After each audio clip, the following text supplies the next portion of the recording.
Welcome to Foundations with Larisa Hovhannissian, an unfiltered podcast where I explore the foundational principles of creators, entrepreneurs, scientists, public figures, and all around awesome people who make things happen.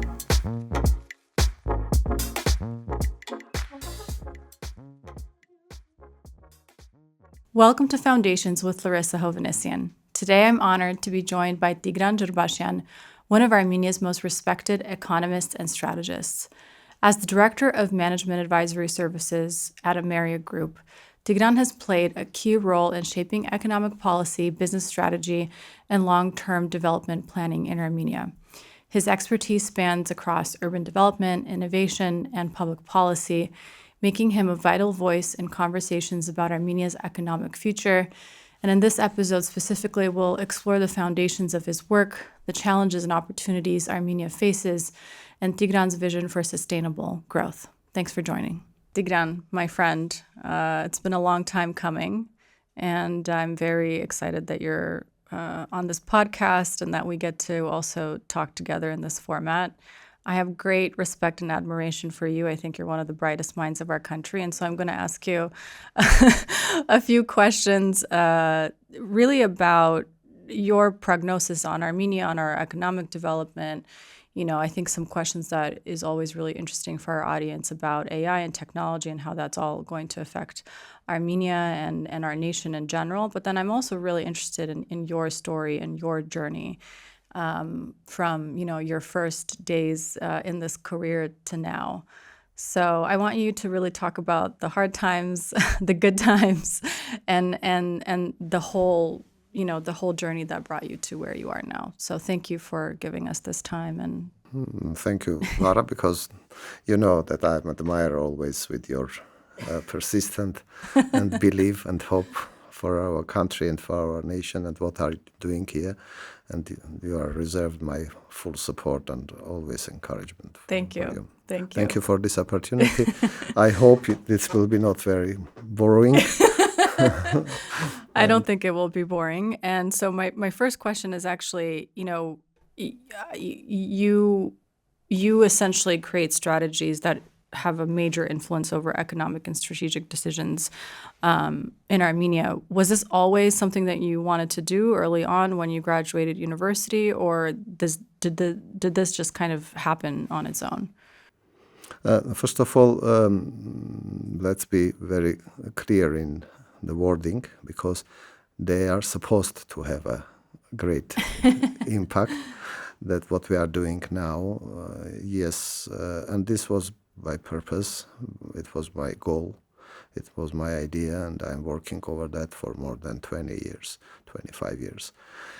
And my understanding of importance of doing this, based on my understanding of my mission, why I am here, what was the purpose of doing that, is relates with the much more deep understanding our deficiencies and our major problems. And I truly believe that one thing that Armenians as a nation, even not only Armenians living in Armenia, but also around the world, their major deficiency and their major problems is related with absence of the strategic thinking, strategic view for a future. It is mainly related with the situation that in the past Armenians always lived within some much bigger and powerful empires, countries, etc., over the many centuries. And they developed within their blood quite essential capacities to be adaptive, to find a way and to find a solution for a very complicated situations, be a very adaptive also in terms of the ability to be part of the different and quite unknown civilizations and languages. At the same time, we lost the capacity of planning for future, understanding that future depends on us, and our each step today is designing our future for tomorrow. This was historical phenomena, I would say. It is not only related with the Soviet part, and you will find Armenians all over the world as very good engineers, as a very good architects, artists, scientists, businessmen sometimes, but you will not find too much Armenians being a part of the strategic projects, presenting the visionary solutions, etc. This is the situation, and I found that this is a major deficiency which I want to focus, and I want to help. And probably it is also related with my education, it is related with my history of my family, etc. But this was intentionally done. It is not something happened suddenly, and I found myself as a strategic advisor, not. I see. You grew up in the Soviet Union, in Armenia, and you pursued your university where? This is one of the explanations why I am so oriented on the strategic way of design, probably because my primary university and primary education is related with the engineering. I am a mechanical engineering. I graduated the Yerevan Polytechnical Institute with the Lenin Scholarship. It is something like this. There was several people among students who got this scholarship. It was the highest recognition of honor. And later on, I was also part of the community in Moscow, in the Bauman Technical University. And I graduated university with 6-7 scientific papers already published. I was quite engineering person, and I worked in that area. And my family generally was hardly related with the science. I am from academic. So you were the first. I'm a first, the person who was not pursuing this academic career. And only later, in the end of 90s, I went to the economical area. I passed the PhD in economics, and I started publishing a lot of academic papers also. And this is some sort of mixture of the engineers with economists. It is not usual case, and it creates, in my opinion, a very interesting approach to the economics, which based on proper calculations, proper modeling, evidence-based outcomes. And this is one of the, in my opinion, strong points on base of which I built up this strategic thinking capacities within myself and also in my team. That's interesting. I mean, I was born in the late 80s, and I grew up in Moscow primarily for my formative years, and I went to public school there. And so I kind of caught a glimpse of like the early post-Soviet era in Russia. And one thing that I think that the school did very well is there was great academic rigor in our school, in these, post-Soviet public schools, but there wasn't a lot of space for strategic thinking, critical thinking, and so on and so forth. So it was really up until I went to an international school, and then I went to university in the United States, which is when I started to kind of explore, that aspect of my own brain. How did you when did you, and you started your answer with saying something that I really resonate with, which is Armenia was always part of, a different country, a different empire. And this, after the collapse of the Soviet Union, that was really when we gained our independence, and we've been in this situation for the last 30 plus years where we're trying to figure out who it is that we are and what it is that we're supposed to do.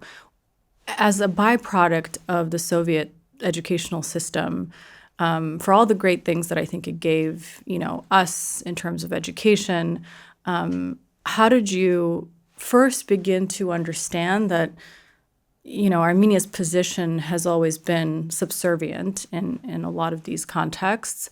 And how did you begin to explore, this aspect of yourself that is open and critical and is really able to look at the situation from different aspects? Interesting question, because generally speaking, probably it is also related with the period when I graduated, the engineering part of my education, because this was time when the border starts opening, this Gorbachev period, when the information was quite flow, and it was really flow of the information about the West, and you start realizing that there is a other part of the moon as well. There is not only one solution to the problem. And being also considered as among the best elite part of the students and graduates within the Soviet from this Lenin scholarship, from the Bauman Technical University, we've been quite open to the new things, and which creates us the understanding, and for me understanding that each problem has not a one solution, because this was one of the major limitations which the Soviet system was created around. I do remember that when it was one of my class courses went to design some electrical machine, and it was very borrowing to do the same as it was done always 30 years in the same university. And I decided to do something new. I spent a lot of time in the technical libraries where there was access to the international documents. And I designed something similar to the Japan machine. And I remember that it creates a lot of noise within the university, because no one accepted that it's possible to do. But despite the fact that it was very technical issue, no ideology, no messages, nothing. It was just the possibility of a different solution. Yeah, there's a possibility of different solution. And this is created some understanding that the world has many colors. And from each situation, you have a different solutions. There is outcomes. And when you realize that, you are also have to admit that these solutions has to be based on some understanding. So there is always trade-offs. Even in our life, any person in professional life, in personal life, every day, every moment, we have a trade-offs to do this or that. For example, I had a trade-off to come to this podcast or to do something other but this things. This is the better thing. Because I'm here, yes, it's obvious that I found that it's better to be for to come. But this trade-off situation, when you are in each moment, you make decisions, and these decisions, if you don't have any sort of guiding principles, guiding understanding, guiding way of defining the solutions, you are always messed with the situation. You can have two choices. Either you are swim within the river, which is with the stream. With the stream, and to go without any decision making. Or you want to make responsible yourself over your life, over the life of the society, your friends, your country, the world. Sometimes it not looks very ambitious, probably, and then you are realizing that in order to be able and to have a capacity to be responsible for something, you need to have a proper equipment, and this is where situation where you are deciding that you need the proper instruments, models, calculations in making a choice. This usually, when this strategic thinking I have to explain to someone, I am always saying, particularly for public servant, public administration, because in the recent 10 to 15 years I am working mostly with the public projects, despite the fact that I had quite extensive experience in working in a private sector as well. But the public, it's also interesting. When I need to explain to the public servant why they need the strategic thinking, I'm always presenting them example that, let's imagine that in the morning you get a bunch of the letters to be reviewed and to be signed. And it's obvious that you have to have some rules how to differentiate these letters. There is one option. You are starting from on a surface, and you are going one by one. It means that you are using your resources, your time, not efficiently, because within this by one going, you can find the letters which is utmost important or the letters which is just a routine. Right. It has to be some rules when you will understand that you have to focus your time mostly in this topic. It doesn't matter which prioritization. Mm-hmm. It's a most important part. Unfortunately, we don't have this capacity of prioritization. We are not prioritizing. Yeah, and everything seems like it has to be responded to and happen at the same time. And so what I've observed is that we're constantly either as a person, as a team, as an organization, as a government, we're constantly in reactive mode. And when you're reactive, you can't be strategic, I think. You cannot take responsibility. Right. You are swimming within a stream. Yeah, right. You are not you're not in person who is deciding about your future. Right. And this is you're just responding to outside forces and situations. Yeah, I completely understand that. Have you seen any progress in Armenia on these things, like in different sectors or different ways of working? I mean, I've been working in Armenia for 12 years now. And, I come from a Western background primarily with some working experience in Russia. But even in Russia, I feel like there has been a lot of progress in how teams and companies operate.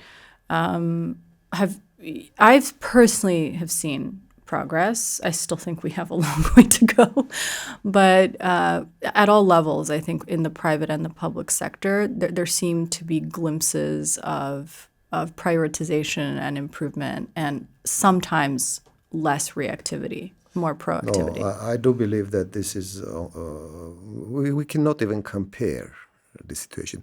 I don't want to say that we are up to the level which that we is required need to be, but you could not compare what was going in Armenia 10 years ago and what we have today. Definitely it is completely different situations, completely different approaches.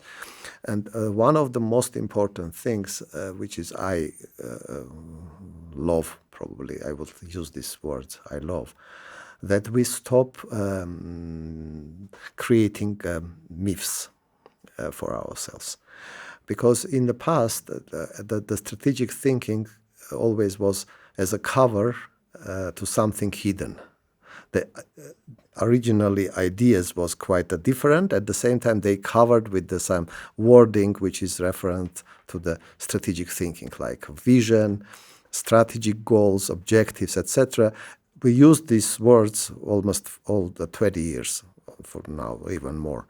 At the same time, in the past, we usually try to cover with this wording real intentions, real unwillingness to do something. Now, I think that it's clear that within society, especially after the war, I think the most critical period was during the war of 2020, and for myself as well, we realize that we need to make a prioritization in our life. Without making a priorities, we will not survive. Overall, I would use this very strong wording.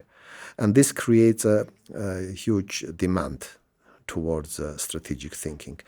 At the same time, I don't want to say that we are now on the level of our capacities, of our understanding, our models, our willingness is in a level which is required for the strategic thinking, but the society changes is obvious. Mm-hmm. Do you believe Armenia is experiencing an existential crisis right now? Yes. But the existential crisis, sometimes we want to find the existential crisis of Armenia outside of Armenia. Mm-hmm. I strongly believe that the existential crisis is within Armenia, within our society, within our capacities and beliefs for a future. I think this is a major existential crisis, not the outside threats, security threats, etc. I think we need, first of all, to focus in our existential crisis, which is ongoing today within our society, and this is the most important part. I completely agree. And so I guess my next question, I mean, I have my own set of answers for this question, but what are the most destructive myths that you think exist in our society today? The most distracting myths which exist, that we are not able, we are not capable to be responsible for our future. This is, in my opinion, the most existential problem that within our society, in our minds. It's a big myth. And I want to say that if we will not understand that no one is responsible, no one whom we can delegate responsibility of our future, we are responsible for our future. We have to do something instead of asking someone else to do instead of us. It doesn't matter even about the geopolitical games, etc., even not about that. In our everyday life, everyday realities, we have to understand that first of all, that we have to understand that future exists. That's a good place to start, I think. Yeah, this is important element. Yes. And the second, that no one else will be responsible for this future except me, except us, each person individually.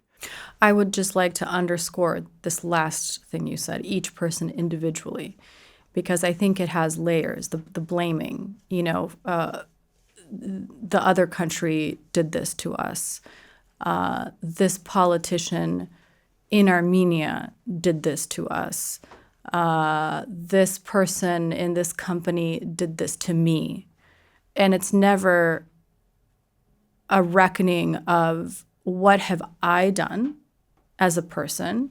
How have I contributed to this challenge and this issue that we're dealing with as part of a community, of a society, of a nation? What have we done or not done to contribute to the situation that we find ourselves in? I mentioned about the period of war, 2020, and because I am a strategic advisor almost 25 years. I am working with the strategies, public policies, strategies for companies, etc. And during the war, I felt really full responsibilities of what happened and as a result of this war. Because in the past, before the war, my reaction was that I am responsible for my company, for my output. I have to deliver the best possible things and the best quality, etc. At the same time, I was not responsible of defining projects, not defining teams, sectors, etc. And during the war, when you feel a responsibility or whatever is happening around you, it creates a great feelings of the responsibility, not only about my company, my family, my friends, my work, but also feeling that I don't want to feel the same feeling responsibility on not delivered duties for future. And that's why from 2020 is almost 5 years, I am doing only things which I do believe this is important now. I am focusing. I'm not following the agenda of the government or the World Bank or the private person or the EBRD. I am now doing and designing and doing whatever is important now. And I am very thankful for all the stakeholders in this, starting from my competitors and colleagues and partners, my staff, the World Bank, ADB, UN, the government, who is probably I'm spending a lot of resources in explaining why it is important to do now, why it is important to to do the demographic strategy as soon as possible, why it is important to understand and to design the employment strategy, why it is. Probably I'm spending a lot of time to not to do the work itself, but to explain why it has to be done. But I would say now I feel much more comfortable with this responsibility feeling. This is something when you are switching your prioritization. Right. I get this question often, why are you doing a podcast in English in Armenia? And my response always is that I think we have some of the most brilliant minds in the world living and working in this country that has been going through a very, interesting and difficult period all at the same time. And like the attempt to bring the world, to see what all of this is and who these people are that are literally shaping this country has always been a priority to me. Most of our listeners at this point are either in Armenia or in the diaspora, but we do have listeners who are not Armenian, who are very interested in Armenia and can draw a lot of parallels to some of the countries that they live in. So I guess my question is, for a country like Armenia that doesn't have the oil, the gas, the natural resources that some of our neighbors do and other countries do that clearly have just better international leverage at this point because of these resources. What would you, as an economist, as a strategist, what would you say as an engineer? What would you say to nations, to governments that are like us and don't have, the resources for leverage, but can potentially develop other things within their economies to help build up their prosperity and strength? First of all, let me add to the resources list which you added, because there can be other resources, for example, geographical location, availability of the access to the sea. There is much more resources than just simply oil, gas, and mineral resources.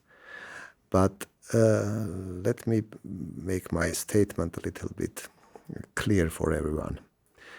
With this technological development, with all this, in reality, we are facing now technological revolution overall. That probably in most of the people's eyes, it's like diminishing the human capital. In reality, the future resource critical for success is a human capital. Mm-hmm. And when you're talking about the human capital, you have to realize that availability of other resources like oil, gas, geography, access to sea, and many other more material resources, you are less motivated to invest in the human capital when you have other resources. And in most of the cases, if you will analyze the economic history, the availability of the resources, overwhelmingly availability of resources, is creating a big problem. The countries, they are not investing in alternative directions. I'm not talking about the states, by the way. I talk about the societies. Mm-hmm. And I strongly believe that we have a most important resources today and for future. It's a human capital. It's a people's quality. And I do remember then we've been discussing the demographic strategy. The major discussion and major problem was to overcome the stereotype about the numbers of the peoples instead of quality of the people. Because generally speaking, we are still measuring the human capital as we want to measure the oil, gas, and something like that. But human capital phenomena is that the quality-wise, the human capital investments is one of the most attractive and effective investments. In case if they are synchronized with the overall society, other strategic areas. But this is one of the most important part. That's why one of my achievements, I don't want to say the achievements, but what I'm proud for today. And sometimes I told to my team that, look, guys, I want that if I will die tomorrow, I want to be remembered as someone who had touched that demographic strategy. In my opinion, this strategic approach towards the human capital, towards our future, is a critical for success for a 21st century. Despite the fact that we will have a lot of technological achievements, AI, the digital economy, digital green economy, etc., all everything is correct, but the role of the peoples, role of the human will grow and will be critical for future success. For a country like Armenia, especially for countries like Armenia, when they have an opportunity not to be disoriented with the existence of the other resources. Right. Because generally speaking, when you have oil, there is a low incentive to invest in the human, because you can provide the societal prosperity and results without investing in human. You have oil, despite the fact that all of the leadership of these countries, they recognize that this oil is not forever resource. All of them, they're realizing that. But at the same time, incentive to be focused on an investment in the human capital, you could not find in almost all countries. I could name probably one or two countries with the oil-rich countries who considering the human capital as a major phenomena, like probably Norway. No one else is considering the importance of that. That's a little bit the United Arab Emirates, particularly Dubai, but still Dubai is not investing directly in their human capital. They are investing in bringing the other human capital to their country. This is the reality. I think Armenia, and as a small country with limited other resources, has a huge opportunity to win in this run because of absence of other resources. We are forced to. We have no other choice. No other choice. All others, they have other choices. The most important question for me then is, how do you develop that human capital for Armenia and for countries like ours? What do you invest in? What's your advice to the government? Let me start from the demographic strategy, a little bit explaining what it's about, and you will realize how you to develop the human capital. First of all, we have to face the challenges related with the human capital development, and this is a major challenges relates with our aging society, because the aging society is limiting your resources to be invested. Because when you have an aging society, you are from each year to year, you have to increase your spending. I'm talking about the society. Again, I'm not about state. The overall, our society forced to invest more and more to surviving and to providing the good conditions for our aging part of our society, and which is limiting resources. For that reason, the one issue is the most important issue: how to build up the structure of the society, how to build up the incentives within society, which will help to have enough resources to be invested into the human capital quality. And this relates in the first pillar. It relates with the fertility rate, because we have simultaneously also decrease in the fertility rate. That's why I think one of the phenomena which we have to address within the coming 10 years, it's an issue that our desired number of kids born is much higher than the actual number, that we have this window of opportunities that all kids which is welcomed by the families has to be born. This is probably not a long-term strategy, but at least we have to sort out the situation with the fertility, despite the fact that fertility will drop everywhere. This is not an Armenian phenomena. And there is also stereotypes in our society thinking that Armenia is unique in this case, or there is a countries when there is a not drop of the fertility, they are mentioning the China or India, etc. No, everywhere is dropping fertility. In China, even today is there under the displacement rate like in Armenia, and China is losing 10 million, 15 million people per year due to this fact. India is still above the displacement replacement rate, but the drop is obvious. There will come to the level of this replacement rate come within a coming 20. Especially for girls, which is a big issue. Especially for girls in our society, yeah. when this selective abortion and generally gender role in the society. But this is one pillar. The second pillar is very important, that we are losing our human capital during a life, due to the different reasons, starting from the road safety issues, ending up with the non-combat losses in the army, ending up with the quite high level comparatively with our country's benchmark country's level of the cancer, health with related issues, blood issues. This is issues when air pollution. I have to add. obvious. There is some phenomena when we are losing our human capital during a life. Yeah. The third phenomena is also very important. That being an aging society, we have not such a privilege that people live longer. Does it mean that the peoples cannot be value-added creators also a little bit longer than it was supposed? And this name is active aging. To continue keep the aging society, aging people's elderly part of our society more active in producing some value-added, even considering that they are not in the same level of the health factors, the psychological factors, but they can produce outcomes. And this is an active aging phenomena which we are designing. And the fourth is migration.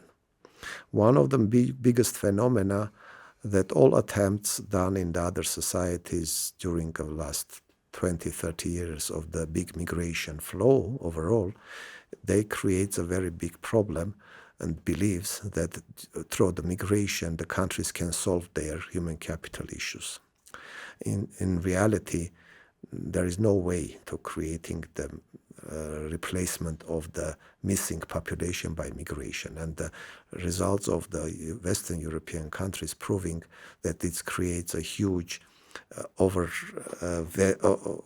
overvalued the role of the migrants in the society is creating a big problem in the social system.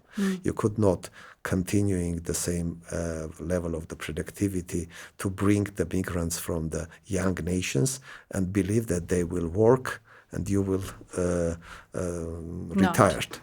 And this is something which we have to realize in our migration factor, especially in Armenian case. Outgoing migration is still the factor and will be the factor for coming several decades, I would say. And we have to realize that this phenomenon has to be addressed. Now, as soon as you have enough resources, what is the major investments? Of course, it's education and health. This is the way how the quality is I needed created. you to respond exactly in this way. I knew that. Both sectors but there is a huge problem there as well. Because if your education is not addressing or not synchronized with the demand in your society, because of the mobility of the peoples, because of the availability of a lot of alternatives, you will lose the human capital. And overinvestment in the education without consideration of the real economy needs, real creating the demand for a relevant education or mismatch of these two parts, you are just forcing the peoples to migrate. Because people, they have today much more mobile, they can travel a lot, they can find a job almost everywhere in the world. And if you are not surviving and you are not linking your education with the proper economic job places, you're creating problem. That's why the second strategy which we work on and which was adopted by the government in the end of last year was an employment strategy. Because you have to link this investment into the quality of the human capital with the relevant job places within the society. And this is something which is a lot of countries, they are missing. So if, from a strategy perspective, like understanding where our economy is and where it needs to go, if you had a magic wand and you could design a school system, an educational system in Armenia that you think would help enable today's children, future generations to meet the demands that Armenia will most likely face in the future or is facing right now, and really prepare them for life in a country that is amazing, ever-changing, growing, but also facing very significant existential problems. Like, what would that school look like? What would that education system look like? What subjects would be prioritized? How would this be taught in your view? Probably the most of the education policymakers and the specialists will now criticize me for that. But you're used to that. Yeah. I believe, first of all, that all the technology of education has to be changed. We have a really outdated technological component of the education, because generally... Do you also mean like technical? I mean... Like technically it's not working? I mean the education which was created in Germany in these Gutenberg universities, etc., which was based on a role of education as a place when there is a transfer of knowledge, is not anymore relevant. The world is now passing to the area or new area, and it's not only in Armenia, it's all over the world, and it's not started just today, it started almost around 20 years or 25 years ago, when the education is not about the knowledge transfer. It's about the skill and capacities of absorption of the knowledge. It's not about the place to where knowledge has to be transferred itself. It's an area when the kids and the students has to learn how to absorb the education, how to create value of the information which they received from other sources. This is something which definitely will happen very soon, in my opinion, in competitive environment. The schools who is providing these skills and competencies transfer instead of knowledge transfer. I do remember once I was invited to the IPE Foundation to have some master class. It was like 7-8 years ago for their teachers. And when I went there on the road, it was in Arveran. I opened my mobile and look, it was just the information about the longest river. Which is the longest river? I don't remember the figures in kilometers of the river, etc. But scientists and from the space, they discovered that really it is 11 kilometers longer than it was before that. And then I went to the master class and I talk about these changes in the education necessity. And I asked the teachers about if anyone here is believing that the scholars or the students, they have to know what's the longest river in kilometers. Everyone is wake up saying, yes, of course, it's obvious. They have to know now. This is the normal things. And I asked them, do you know what is the kilometers? All of them, of course we know this is like 6,000 something kilometers. I said, you know that you are wrong. Yesterday I found out that this is 10 kilometers longer. Is it so important for kids to know about the river itself, instead of understanding how to find the proper information, how to use this, how to make a creativity from this information, how to have this design thinking within their minds, strategic thinking in their understanding. In my opinion, this is the first things which will change overall. When we come to the understanding what Armenia needs in the employment area, what is the technological area, we still has to come from the limitations. Because we have to realize that and to make our limitations as our opportunity. I love always to talk about the strategies, and with the, in my opinion, greatest example of the strategic thinking, it's a military doctrine of Israel, which was developed in 1951 and was alive up to the 1998. It was more than 45 years. The Israel society, Israel industry, Israel army was built up based on this doctrine. And the most important part of this doctrine, open part, I would say, which is available for strategy professionals to look on that, it starts from the following points. Why I'm saying that you will realize a little bit later. He started from the point that Israel will never win any war in the region. The second point, Israel is not capable to manage the battle within the territory of Israel. The third point, Israel cannot survive within the war which will last more than 15 days. And they are starting from the limitations. And they are building all doctrine, all this iron cover, the dome, and everything, their principles of their army construction. They're always, they are touching and considering the out of the border interventions instead of within the border interventions, etc. Everything is based on these limitations. You have to realize your limitations. Now, where you are coming to Armenia, we have to say, first of all, we will be always limited access to the sea. This is our geographical location, which means that we will always lose the competition. This, even if the border will be open, if it will be peace agreement, etc., Armenia will have a not competitive situation towards the countries who have access to the sea when the product's value to volume to value will be above some limits. This is the one limitations. There you have to accept that limitations exist.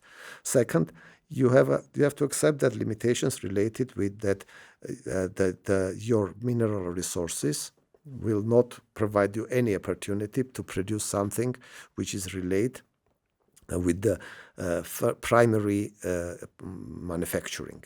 You could not primary manufacturing. I mean, primary, it means that from the something which you extract from the nature, you are not able to produce something within the country because the resources is limited. So it means that you need to have a secondary, third level, and many higher level of manufacturing because in this case you will be able to limit your limitations. You will be able Understandable, to. yeah. And that's why I think from this point of view where you are coming, you will come to the major type of the economic sectors, which is for Armenian cases for future, it's the sectors which create most value added. And this is area when you have to be focused. You don't have the numbers, you don't have the mineral resources, you don't have access to street. If I will write this economic strategy, I will start from the limitations. And based on these limitations, I will design the economic sector. But whatever is high value added creation, it will be there. If we are coming to the much more consensual definition of the sectors, it's first of all, it's STEM. But STEM without the other parts is bringing you to the level when you could be only service provider. Because in order to be able within a STEM to create something new, you have to be natured with the art, with the understanding, with the philosophy, because this is a part, this mixture of these two parts is what makes you innovative. Innovative. I think, I remember that in 2016, Armenia was won a tender to organize an investment conference in New York about Armenia. It was only 2 times Armenia organized the conferences in New York for investment. One was in 2001 and one in 2016. In both cases, we participated in that. And the idea was to have this conference and to present Armenia, positioning Armenia in the world. And what was we make a quite an interesting video. It's somewhere in the Facebook. You can find this video about how Armenia is positioning. In my belief, Armenians is innovators and translators. We are have to capitalize our capacities. We are innovative. We have to be innovative. We are not innovative today, but if we want to be competitive in the world, we have to become innovative nations based on a mixture of this STEM and art. And second, we are translators. Translators not it as a language. You could realize that I'm not talking about the language translator, which is very soon will not need at all, because these AI solutions will provide the translation. But translator between the different cultures, civilizations, linking them each other. It is our trader role. We have to We've been good at that for centuries. We have to reinvent the traders phenomena within this new world. I think to the point around limitations, I think we've done exact opposite of that. We have created myths around our supposed strengths when it comes to our own military or our different sectors. And it's almost like we've been more comfortable living in this myth and with this lie just because it makes us feel better about ourselves and denying the reality that we're actually grappling with. And I think truly this touches every single sector, including the education sector. And when we started Teach for Armenia, one of the hardest things for us to do was to really understand the problem and the magnitude of the problem that we're trying to solve. There was almost no report, at least on the government side. There were some organizations that did studies and reports assessing literacy rates and numeracy rates and inequity issues within our school systems, but it was really hard to understand what the actual state of education was in Armenia and what the challenges were. And when we would obtain, for example, these reports and crunch the data, and we would talk to different stakeholders here, it was so hard for them to hear it because they were used to knowing that during the Soviet Union, Armenians had a 98% literacy rate, and we were all these different things, which was possibly true at that time, most likely true at that time. But in this moment, it is not true, and we have a lot of things that we need to resolve. This is just an example of how I think our society has oriented to actually wanting and being open to understand what our problems are, what our limitations are, and then building a plan and a strategy to either work through those limitations, to create leverage, or to continue to keep them in mind as we develop, our plan to move forward. The other thing that you mentioned was really important on the STEM subject specifically. My assumption, and you've kind of mentioned this too, human capital, technology, AI, all of these different things, it just seems like our educational systems and specifically our schools need to be developing kids holistically. Specifically, I think the STEM subject area is incredibly important, but not at the cost of humanities, philosophy, history, and all these other things. That I think really contribute to the innovation piece of STEM also.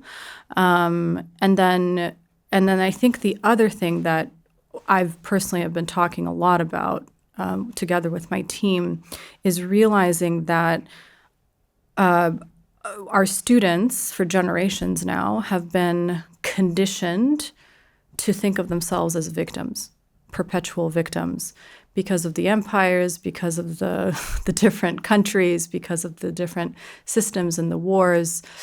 And I think what I'm observing now is reignited generational trauma that exists in our students that I believe disables them from truly living into their full potential.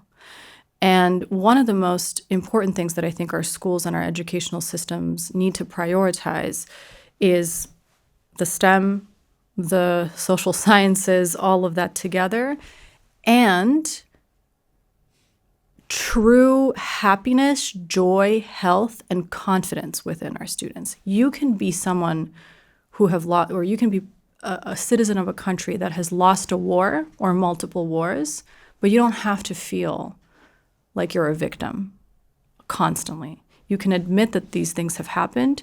hopefully you can truthfully analyze why these things have happened and really look into yourself and into your own country to understand why that took place. And be constructive, I think, in how you lead your life and how what you work on, etc. But not feel like that is the one thing that defines, who you are as a person. First of all, let me reflect on your myths statement, because I strongly believe that this is the most important issue. Most important. We love to live in the myths. We don't want to see the reality. And especially we don't. And what I'm dealing with this phenomena every day. I can imagine. All my surrounding peoples, they lives in these myths about everything. We reality is that we want to believe that the reality not exist. This myths is our all, everything. We are covering about that. And in order to sort out the situation, you need to have a very, very proper research, data, evidences. When you are discussing with them, for example, the education literacy, I'm raising always, 15 years I'm raising importance of organizing this PISA assessment in Armenia. It is already shame that all world is passing this literacy. It's going to happen next year. I know. This was one of the things which I'm very proud that finally we come to that. But it's a reality that this PISA was never done in Armenia, when it's done almost all the other countries, even in our neighboring country, they did it very smart way. They make the PISA only in Baku. Okay. Not for whole Azerbaijan, because the reality can be very sad for them. But in whatever is reason, we need to make a proper understanding where we are with our literacy. This all myths related with our literacy is creating a very bad situation with the absence of the proper policy making. Another example of the absence of the and love to live in the myths, it's again my 15 years fight with the Armenian universities in order for them, pushing them to publish the data about the job placement of their graduates based on each profession and each line. No one is doing that. No one wants to show to the society and themselves that in reality their education, nothing have, okay, I don't want to say I don't measure that, but there is a huge gap between what they are learning in the university and what is the job placement is there. But there is a very simple way which is done by almost all the world universities. They are publishing in openly. An alumni report. An alumni report based on each profession, each year, etc. I know AUA does this. No, I'm talking about the state part. No, I know, and it's really amazing to see like so many. I mean, AUA alumni are literally almost everywhere. Yes. In some of the most important positions in the public and private sector. 15 years I'm talking about this with Ministry of Education. Different ministers, different personalities, different professionals. No one is willing to publish this information because it's better to live in these myths. And this myths is creating our all. That's why I'm saying that this research data is important, and probably one of the reasons why we have been successful during the last years, that all our strategic advices or our trade-offs definitions and trade-off argument was based on research and data. Mm-hmm. This is something is crucially important. Now coming to the point which you raised in the end about being a victim. Again, we need to be based on our data. We are doing a global entrepreneurship monitor report for Armenia. It is the global initiatives for more than 40 years, and we are the national team of doing this entrepreneurship report. And one of the phenomenal things which strike me immediately in the first report, which we did in 2019, the second one we are just now doing, the report, it's a comparative data. The same methodology is applied over the world. Within the same period, you have the same questionnaire and the same quotas to have a comparative data. And one is, which strike me, there is 4 motivations to start entrepreneurship activities. One is to earn money to survive. Second, to continue family business. Third, to become a wealthy person. And the fourth is to change the world. And we have a phenomenal results in explaining motivation, why we are doing entrepreneurship. We have a lowest level in our society, share of our entrepreneurship, who is entered into the entrepreneurship world because of they want to change the world. Interesting. We don't care about the world. Could you imagine that, of course, in Armenian case, the most of the businesses is doing for making money for living. About the family businesses is not yet the time. We don't have this generation and changes. And to become wealthy, it's not also very but the striking result that we have a lowest number of the peoples in Armenia, and there is not only countries, the developed countries or Western countries, it's all over the world. It's African countries, it's Asian countries, it's Latin America, all over the world. Armenians in Armenia, they don't want to make changes in the world. I think it's a reflection of this phenomena of being a victim. We not believe that we are able to change the world. We don't want even to change the world.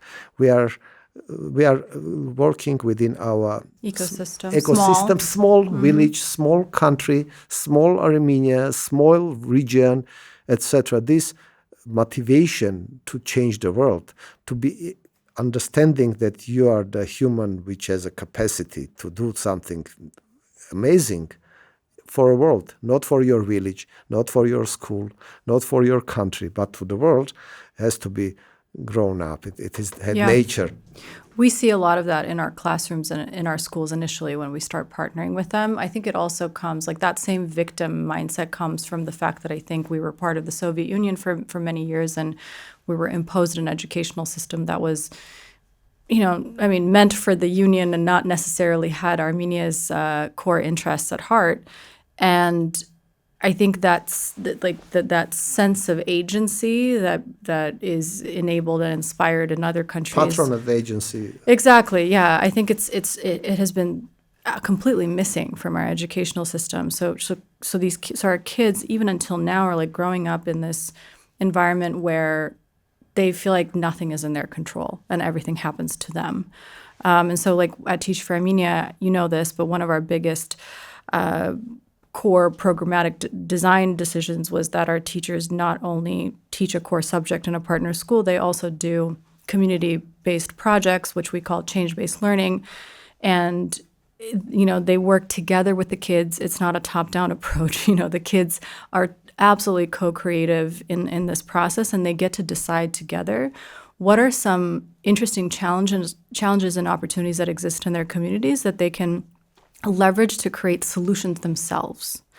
And it seems like a very small thing, but it fundamentally, when they go through the process and they see a result, it could be a better water filtration for their village. It could be a beautiful public space in their town. It could be a new recycling system. It could literally be anything.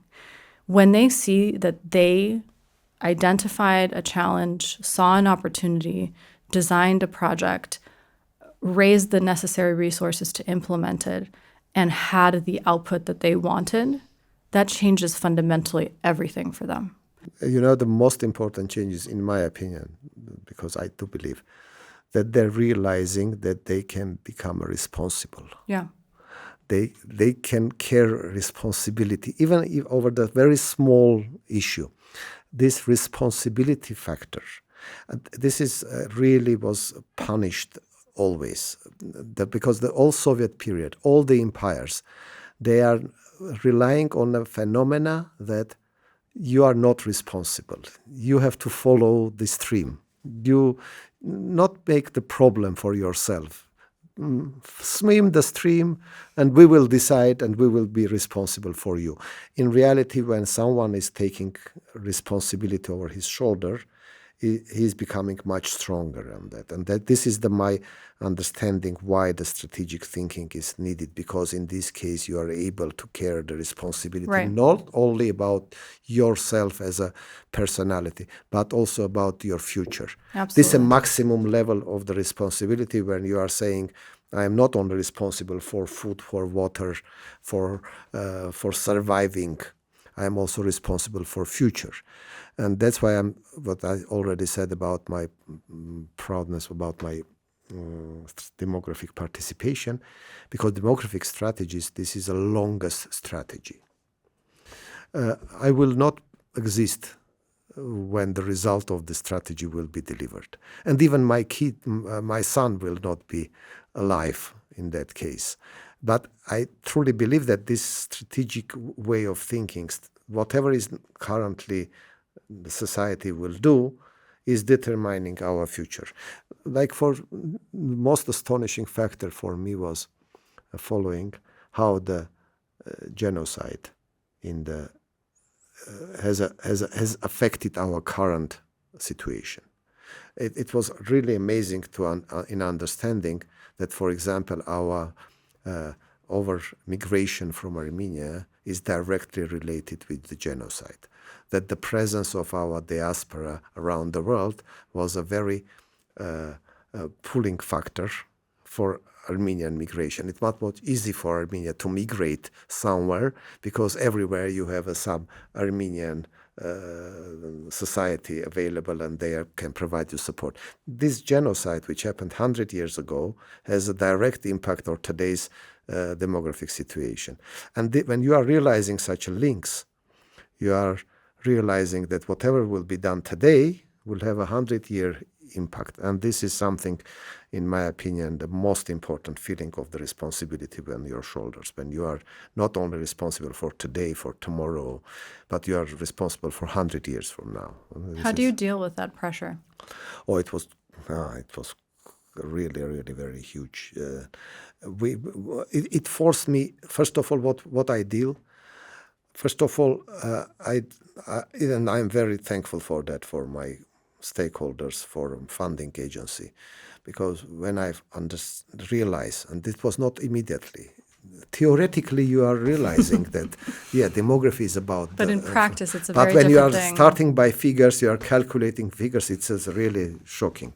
What I did, I initiated the process that in this strategy development, we have invited the worldwide pool of the peoples to participate, and they've been really participating, discussing, commenting. This was very important for me to realize that I'm not alone. If I would left alone, I would stop this work, because it was too much for responsibility. The second part was that I organized the presentations of the strategy all over the world, in the Vienna, in the Geneva, in other places, with the comments, with the remarks, because I was to test it. Unfortunately, we don't have too much experience in the demography, as well as in other fields. We need to be always to test, to pilot, to check with the world. And this was quite important. But in Vienna University, we spent a week in the Vienna with different groups of the experts all over the Europe, who's commented and very critically. And one of the pillars, particularly this pillar which I already mentioned about the surviving during life, was presented by these discussions. It was initially noted there. And I think this understanding that, and the secondary outcome of this all exercises is the following, that Armenian demographic strategy today is considered one of the most advanced in the world. We are positioning Armenia in demographic map as one of the most cutting-edge strategic document, a strategic approach utilized, because we have tested everything in these all areas. I think this is one of the way of the responsibility carrying. The second is the understanding that if not me, this is probably not a modest. Then who? Then who? I think you have the credibility by now No, to be able to say that. This is difficult to say, but you're feeling that, okay, if not me, I will say that, okay, it's not my responsibility, let someone to do that. Who will do that? And why I have to left this responsibility on someone else's shoulder instead of being able to carry this. And that's why I am quite tough on that. I am doing my best. I'm utilizing a lot of resources. I'm utilizing my team capacities. They are growing. They are becoming good professionals. This is also their benefits. But we are delivering good results. At least today, the world is considering whatever we presented, like employment strategy. We have a presentation in ILO, in the World Bank, etc. They all said that this is also something very innovative and something interesting. This is the way. Tigran, it's always very special to witness and know people who know exactly why they've been sent to planet Earth. And I think you're definitely one of those people. Thank you so much for sharing your wisdom, your time with us. And, I personally, and I think I speak on behalf of many people, I'm very grateful that this is the path you've chosen. You've realized this purpose and you're sticking to it. Too much. It's okay, I know. This is the American in me. You have to deal with it. But I just want to say thank you so much. And, I think we're on the same path together from working from different angles and in different ways. And it's just always wonderful to work with and really, truly admire someone who looks in the same direction. I know we've argued about some things in the past, but it's always because we have a common and shared understanding of what is going to make Armenia truly the country we believe it to be. Just as the end of our today talks, thank you. It was really a great pleasure for me to talk with you. You know that I am admired of your work you did, and you as a personality. You are the brilliant in our country, in our society. But I want to end this with the following statement. One of the major factors which drive me to continue, and by the way, I'm not yet delivered everything for what... You still have a ways to go. What purpose is not yet completed. But what I could say that, my grandfather graduated the Sorbonne University in Paris. He was financed by the scholarship of Nubar Pasha after the genocide, and he left the Sorbonne, and his lectures was the Albert Einstein, Maria Curie, these persons. He has letters written to them, and he dropped everything there, and he came to Armenia to create the geology as a science in Armenia. He was arrested in 1937 and killed in the KGB. And I realized the huge responsibility over the generations, because, why I want to live in this country. I want to build up a country for my future generations, and I don't want to be blamed from my grand-kids and after 100 years that I've been able to do something, but I not did that. I decided to move to somewhere comfortable to survive and to live in other life, with life when I will not be responsible. This is very easy solution. I do believe that my place is here and my generations will grow here, and I feel responsible for that. And this is my major driver. Nothing else is remain. Thank you very much for this opportunity. I wish the best of luck of Teach for Armenia, and not only for Teach for Armenia, for you as a personality, because whatever you are doing, it looks like driving in the same direction. You are also thinking about the future of our country, and you are not being born in this country. I was born here. Yeah, I was 3 months old when we left. Yeah, but you were not grown in this country. Yeah, but you feel so big attachment to this country. Yeah, and this is my home. This is your home, and this is my home as well. Let's live our life here. Sure, I agree. Thank you, Tigran. Thank you.